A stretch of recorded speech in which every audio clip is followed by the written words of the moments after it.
ঘষাতেই ধোয়া, এক ঘষাতেই কাটা, অনেকগুলো টেকনিক্স থাকছে ভিডিওর মাধ্যমে। আসসালামু আলাইকুম।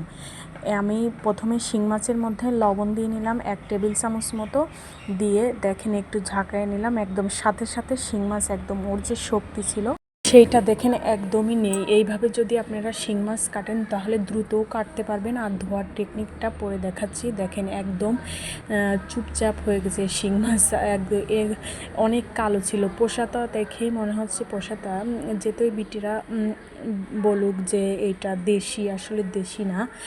মাছটা কিন্তু রান্নার পর অনেক স্বাদ লেগেছে। দেখেন আপনাদের একদম সরাসরি দেখাচ্ছি কিভাবে আপনারা শিং মাছ দ্রুত কাটবেন। এইভাবে আপনারা প্রথমে লবণ ছিটে একটু ছুটাছুটি করে ময়লা ছুটবে, সেই কারণে আমি এইটা দিয়ে ঢাকা দিয়ে নিয়েছি।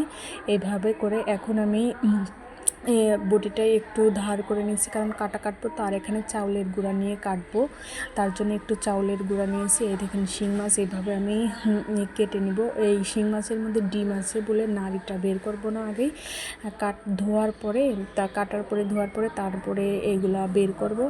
দেখেন এটাও আমি এইভাবে ধরছি যে পিচ্ছিল হয়ে যদি আবার কাঁটাটা ফুটে যায়, হাত কেটে গেছে এবং নখের ভিতর রক্ত জমে গেছে, সেই কারণে ভাবলাম যে এইভাবেই করি। দেখেন কত সহজ না। এই মাছ ধরতে, একটা মাছ ধরতে লাগবে 5-6 মিনিট, আবার কাটতে লাগবে 5-6 মিনিট। তাইলে প্রত্যেকটা মাছের পিছনে আমার কতটা সময় ব্যয় হবে। এইভাবে যদি আপনারা শিং মাছ সহজেই কাটতে পারেন তাহলে মন হাজারকে মনও শিং মাছ আপনারা কাটতে পারবেন।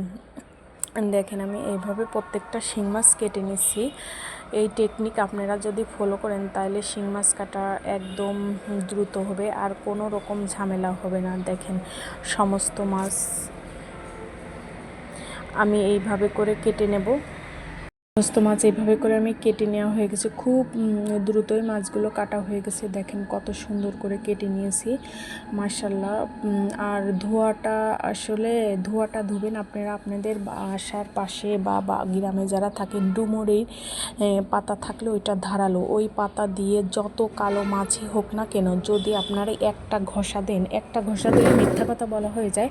একটু ঘষা দিলেই, নাড়ানাড়ি করলেই দেখবেন মাছটা দ্রুত পরিষ্কার হয়ে যাবে। তাছাড়া এই সবগুলো যদি না দেন আর করতে অনেক কষ্ট হবে। আর আমি মাছকে ভালো রাখার জন্য, পুষ্টিগুণ ঠিক রাখার জন্য মাছটা পানির ভিতর এইভাবে দিয়ে আমি সব সময় ডিপ ফ্রিজে সংরক্ষণ করি।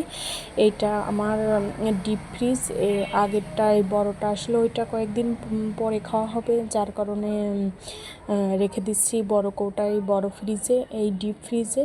আর আমি সমস্ত কিছুই কৌটায় রাখি, কারণ ফ্রিজ পরিষ্কার করতে অনেক কষ্ট হয়, তাছাড়া অনেক দুর্গন্ধ হয়, এটা আমার ভালো লাগে না। আর সেই জন্য দেখেন এই ফ্রিজে রেখেছি। আর একটা যেটা আমরা নিয়মিত রান্না করি বা খাই, প্রতিদিন লাগবে, সেইটা আমি অন্য একটা ফ্রিজে রেখে দিই।